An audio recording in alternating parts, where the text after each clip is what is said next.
Hey guys. I need to get this off my chest. I never thought I'd be the kind of man to share something like this, but a few months ago, one night at dinner changed my life forever. It's not a figure of speech, it actually rewrote the way I see family, trust, and my own son. If you've ever gone through something like this, drop a comment. I'm listening. It started with a phone call I never expected. I was rinsing out a coffee mug, Linda's mug, the one with the tiny chip on the rim she always used. I'd been keeping it clean like some sort of ritual, even though she's been gone for years. My nights were quiet these days, one plate, one fork, one cup. The kitchen in my Riverton brownstone always felt too big now, the air heavy without her humming in the background. The phone rang, slicing through my thoughts.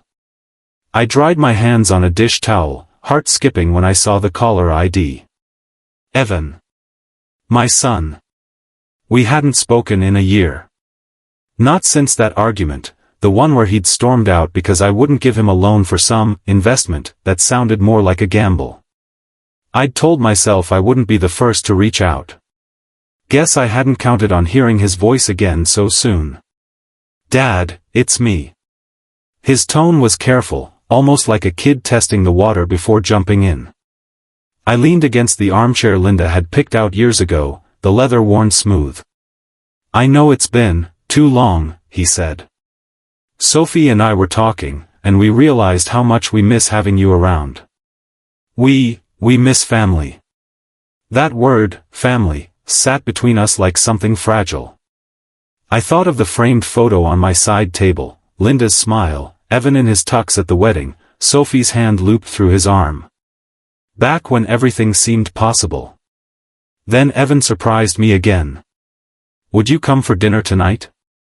Sophie's making that pot roast you love. We could really talk. I hesitated. This was short notice. But there was a vulnerability in his voice I hadn't heard in years. What time? I asked. 7:30. I'll text you the address. We're in Crestwood Hills now. Crestwood Hills. That was a world away from my modest neighborhood. Pricey, exclusive. I told myself maybe he'd landed on his feet. Maybe this was the start of mending things. After we hung up, I sat there, staring at that wedding photo, almost hearing Linda's voice whisper, "It's time to go back." So I went upstairs, pulled out the navy suit she'd bought me for Evan's graduation, still hanging in its plastic cover. That suit had seen job interviews, anniversaries, even her funeral. Tonight, it would see something new. I showered, shaved, straightened my tie. The lines on my face looked deeper than I remembered. Would Evan notice? Would Sophie? I grabbed a bottle of aged whiskey from my cabinet, a peace offering. The text came through, 17 Hawthorne Court, Crestwood Hills. Can't wait to see you, Dad. I ordered a rideshare. As we left Riverton, the driver chatted about the weather. I stared out the window, watching brick buildings give way to manicured lawns and massive houses. By the time we pulled up to the address, I felt small. The place looked like something out of a magazine, stone columns, perfect hedges, a fountain in the driveway. The door swung open before I could knock. A woman in a black dress stood there, middle-aged, warm smile, but her eyes flickered with something I couldn't place. "Mr. Harper," she said softly. "I'm Isabel. Mr. Evan and Mrs. Sophie are excited you're here." Inside, the marble floors gleamed. A chandelier threw warm light over oil paintings and fresh flowers. "Dad." Evan appeared, looking polished, hugging me tighter than I expected. Sophie followed, perfect in silk and perfume, greeting me like an honored guest. For a moment, I thought, maybe Linda was right. Maybe families do find their way back. Okay, deep breath. Let me tell you everything. Evan led us toward the dining room like a man showing off his crown jewel. Every room we passed looked like it belonged in a glossy real estate ad, vaulted ceilings, furniture positioned just so, and not a speck of dust in sight. My shoes, polished as they were, suddenly felt worn, like they didn't belong on those marble floors. The dining room was straight out of a period drama. A mahogany table set for 4, bone china that caught the chandelier's light, silverware laid out with precision. The whole setup gave me a strange mix of pride and unease. Sophie's smile never wavered as she gestured to the head of the table. "We wanted you to feel special tonight, David. This is a fresh start for all of us." Isabel appeared silently, placing delicate appetizers in front of us. Evan was quick to open the whiskey I'd brought. "Let's toast," he said, filling our glasses far higher than I ever would for myself. Sophie raised her wine glass. "To family, forgiveness, and new beginnings." Evan's voice cracked a little when he added, "And to Mom. She would have wanted this." I took a sip. The burn was warm, familiar, a comfort I didn't realize I'd missed. We eased into conversation. Sophie leaned in, asking about the restaurants. Evan bragged that I'd built them from nothing, but I brushed it off. "Just hard work," I told them, "and treating people right." He poured me another glass before I even noticed the first was empty. Dinner moved to soup, lobster bisque served in porcelain so thin I could see the light through it. My head felt lighter than it should have, but I told myself it was just the relief of seeing my son again after so long. Sophie cut her bread with surgical precision. "Do you ever think about retiring?" she asked casually. "Not really," I said. "Linda and I built those restaurants together. Every location still has her touch." Evan and Sophie exchanged a quick glance, subtle, but I caught it. I ignored it, focusing on the pot roast Isabel served next. The smell nearly knocked me over. It was Linda's recipe to the letter. But Sophie had never asked me for it. How did she know? As we ate, Evan launched into stories about his real estate ventures, but they were vague, light on detail. Sophie's questions grew sharper: profit margins, property values, who would take over if I stepped back. I tried to laugh it off, but I felt studied. Somewhere between bites, my phone vibrated in my pocket. I glanced at it under my napkin, a number I didn't recognize. Local area code. It buzzed again. I hesitated, then checked the message. "Stand up and leave. Now. Say nothing to your son." The words made my blood run cold. I read them twice, heart pounding in my ears. Sophie's voice floated toward me. "David, you look pale. Are you all right?" I forced a smile. "Just the food catching up with me. I'll be fine." But I wasn't fine.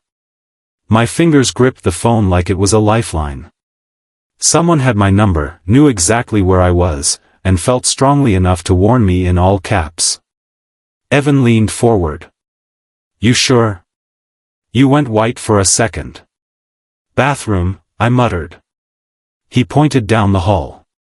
"Second door on the left." I stood, testing my balance.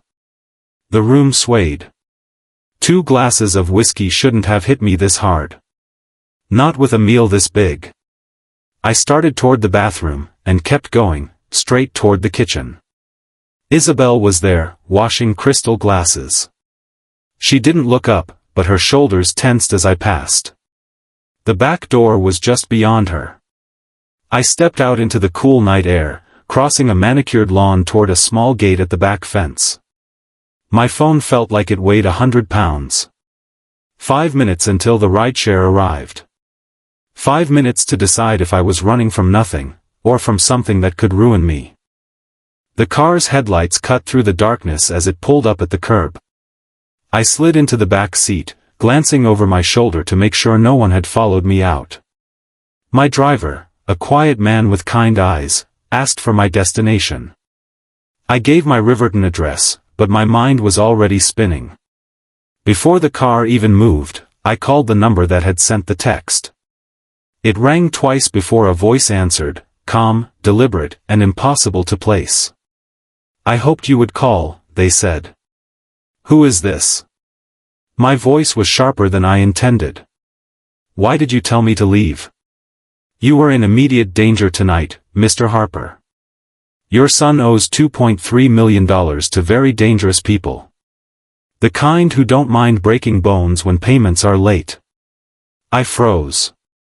My first instinct was to laugh it off. Evan living in that mansion, wearing those tailored suits, couldn't possibly be drowning in debt. That's impossible. He's in real estate. The voice cut me off. Borrowed against everything. High-stakes gambling. Underground poker. Sports betting. Loan sharks. They gave him 2 weeks to pay. He's down to 11 days. My stomach tightened. Even if that were true, what does that have to do with me? The whiskey you brought was laced with Zetrolum. It multiplies alcohol's effects by 5. It makes you extremely suggestible, open to signing legal documents you'd normally refuse. Documents that, as of tonight, were already prepared, a full transfer of your restaurants and assets to your son, plus power of attorney. A wave of dizziness passed through me again. I thought about Evan's eagerness to pour my drinks, Sophie's constant watch on my glass, the way they'd both steered the conversation toward retirement and succession planning. Every detail of the evening replayed in my mind with a new, sinister filter. How do you know this? I asked. That's not important. What matters is that you got out before you signed anything. Zetrolum with alcohol can cause memory loss. They could have claimed you willingly handed over everything. I stared out at the passing streets of Crestwood Hills, mansions glowing in the dark, each one hiding its own secrets. Why are you helping me?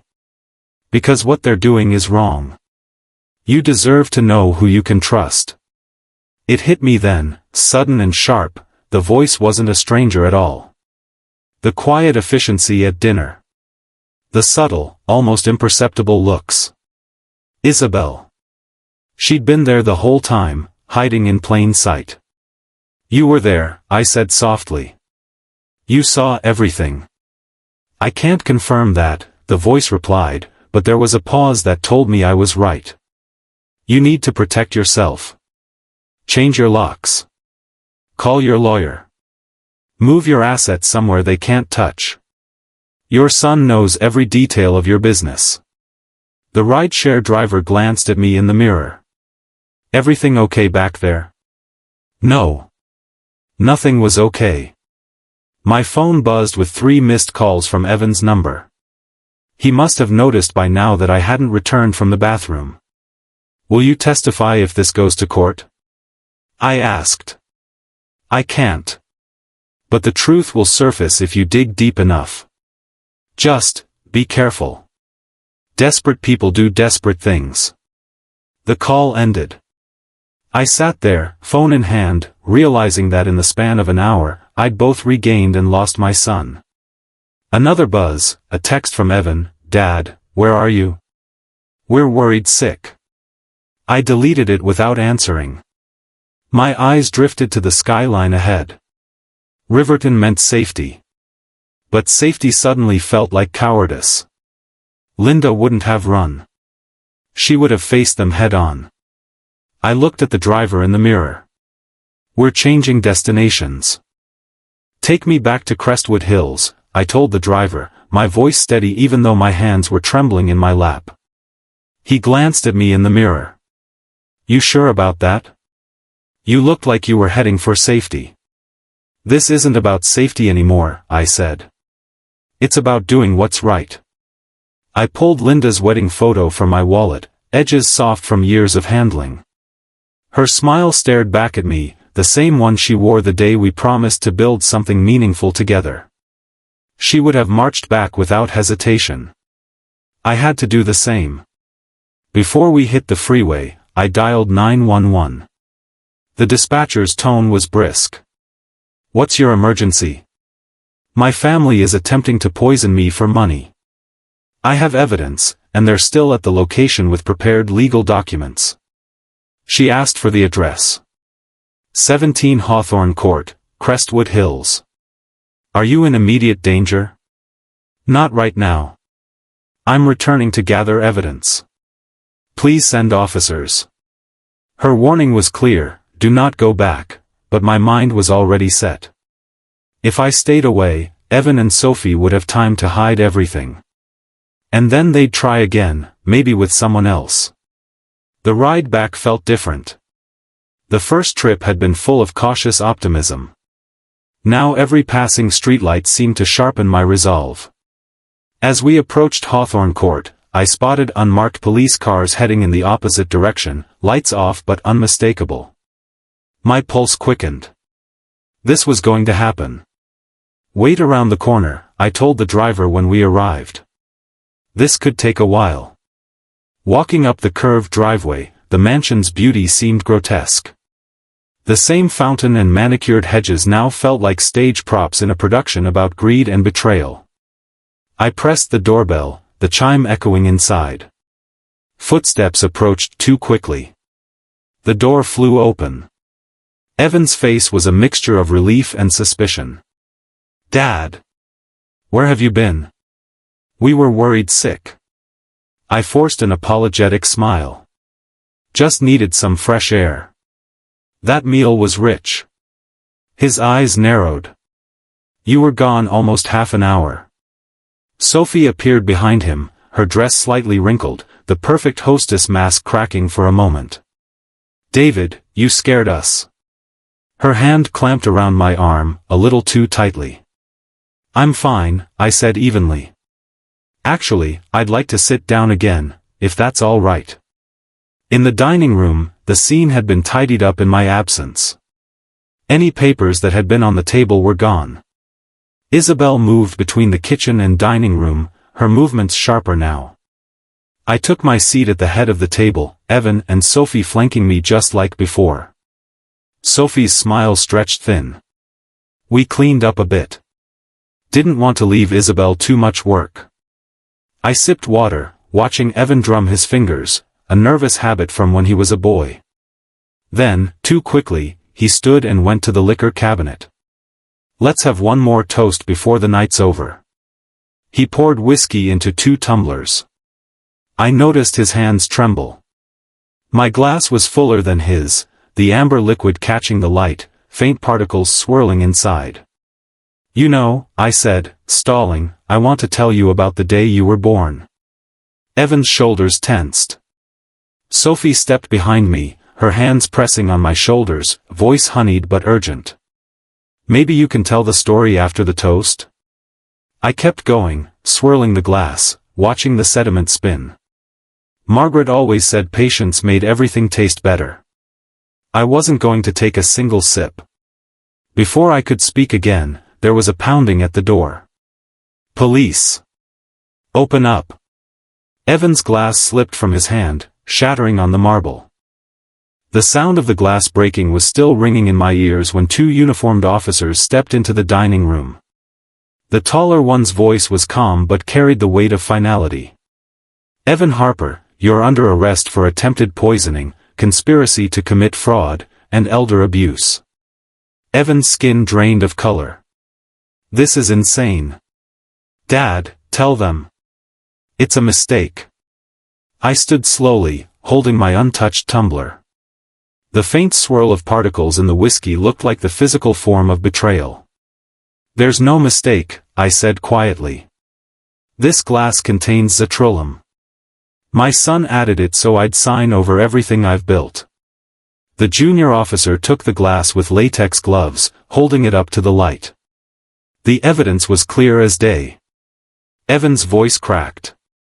12 years in prison, the loan sharks will kill me if I don't pay them in 11 days. Evan, stop talking, Sophie hissed.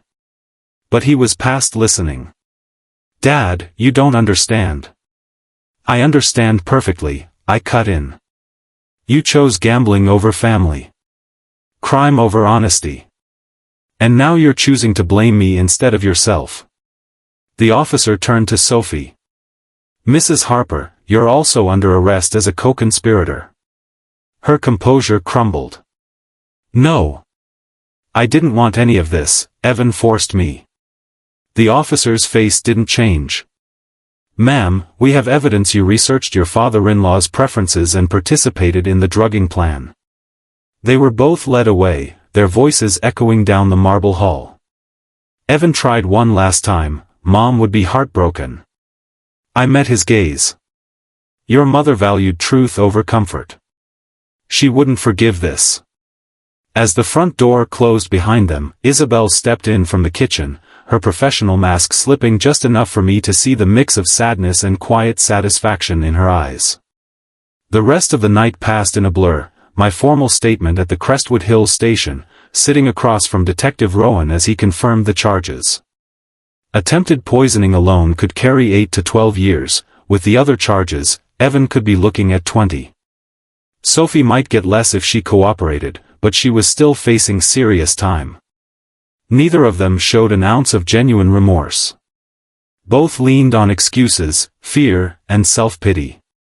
When I was finally free to leave, I pulled out my phone and called the number that had saved my life. "This is Isabel Cruz," she answered, her voice now warm. "You were right there the whole time," I said. "You saw everything, and you still found the courage to warn me. I couldn't let them hurt you. You've always treated me with respect." They never did. I felt my throat tighten. "Do you have another job lined up?" "No, sir. And after tonight, I doubt the Harpers will give me a reference. I own 7 restaurants. I need a manager for my newest location in the Lakeside District. Someone I can trust completely." "That's you." She hesitated, her voice catching. "Mr. Harper, you don't have to. This isn't charity. You've already proven you're exactly the kind of person I want by my side." We set the start date for Monday at 10 a.m. By the time I got home to Riverton, the night air felt different, cleaner somehow. I put away the framed photo of Evan, not to destroy it, but because I no longer wanted to see it every day. Linda's stayed on the refrigerator, her smile steady in the dim kitchen light. I wrote Isabel, 10 a.m., Monday on my calendar, right under a note I added in smaller letters, "New beginning." When the house finally went quiet, I realized how loud my own heartbeat had been for hours.